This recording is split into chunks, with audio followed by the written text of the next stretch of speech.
Alright, so now this is question 9 on linear law. You're given experimental values of x and y in the table. Okay, it's known that they are related by this non-linear equation. Okay, so p and q are constants that eventually you'll have to find later on from the graph. So the clues in this question right now is from the plotting part. They actually told you that they want y over x against x. So generally, if you're going to draw a rough straight line, this will be your your vertical axis, and this will be your horizontal axis. That's your clue. So we're going to manipulate this equation here first and change it to the appropriate linear law form. Okay, so now it's a non-linear form. I'm going to, divide by x throughout. So I'm going to get this expression instead, which satisfies our linear law kind of a form. So you have like y equals to mx plus c. So double check, y is my y over x. The horizontal axis is variable x. So this is the form that we want. Okay, so now with the correct form, we are going to plot this against this. Okay, but given the experimental values x and y here, you realize I would need values of y divided by x. X can already be obtained from this row of values here, so we will have to manually find the value of x. So let's say we're doing on a graph paper, so we need the value of y divided by x. So very simple, use the values that you see here. So y divided by x, meaning 2.1 divided by 2, which gives us 1.05, and just divide accordingly. So this will be 3.9, 6.9, 9.8, and 12.75. Okay, so with this, we're going to plot y over x against x and draw a straight line graph. Alright, so let's now assume that you have drawn it. It will look something like this. Okay, the graph of x or y over x against x. So using the points from the table, I'll plot the straight line graph. And so with that, we have answered the first part. Okay, take note of the slight change, the typo here. The y-axis should be 4 cm to represent 5 units. Now, for part 1 and 2 and 3 here, estimate the value of x, of p and of q. Okay, so I'll answer this on the graph paper here. Value of p and q. So looking back to our expression now is y over x is equals to px plus q. So basically, p is referring to the gradient and q is referring to the y-intercept. Okay, so we can actually find these two values from the graph. Okay, so what we'll be doing is first I'll find the gradient value by actually taking 2 points along this line and then finding the gradient using the gradient formula. So I'll just pick two nice points, maybe this one, it's 5.5, 11.25, then something else that's really nice. Okay, this one looks nice too. Okay, 2.5, 2.5, nice.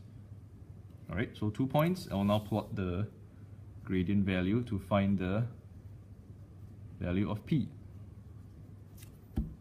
To be, using my two values, 11.25 minus 2.5 divided by 5.5 minus 2.5. Okay, and that gives us a value of, let me calculate,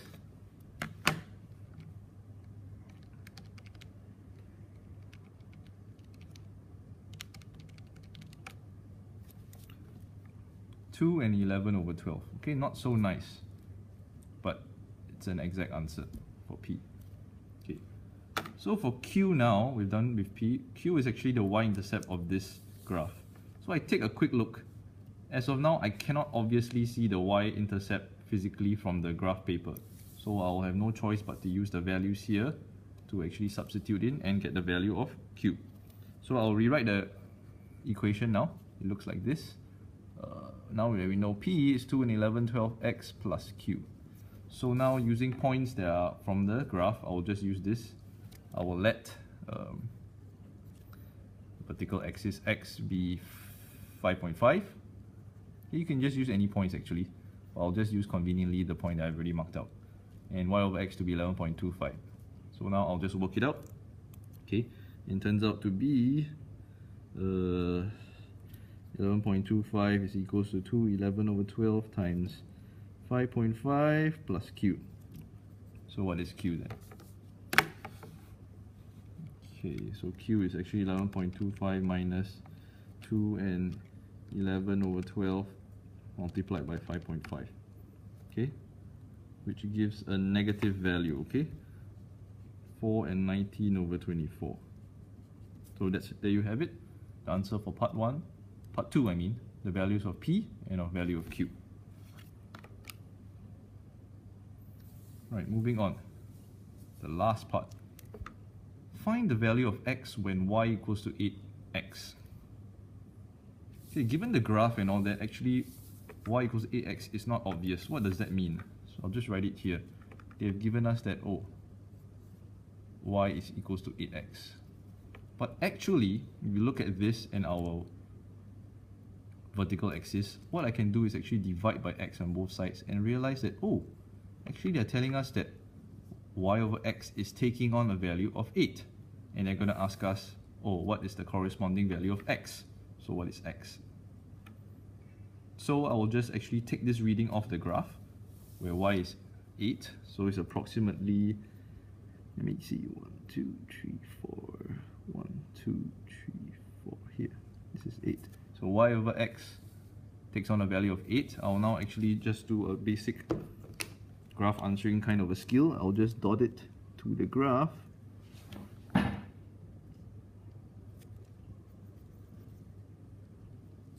And dot it down to get the value.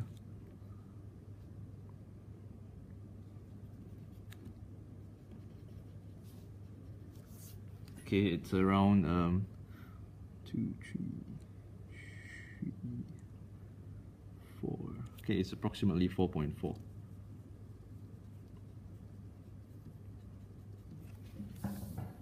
So there you have it. This is around 4.4. So x takes on a value of 4.4. Done.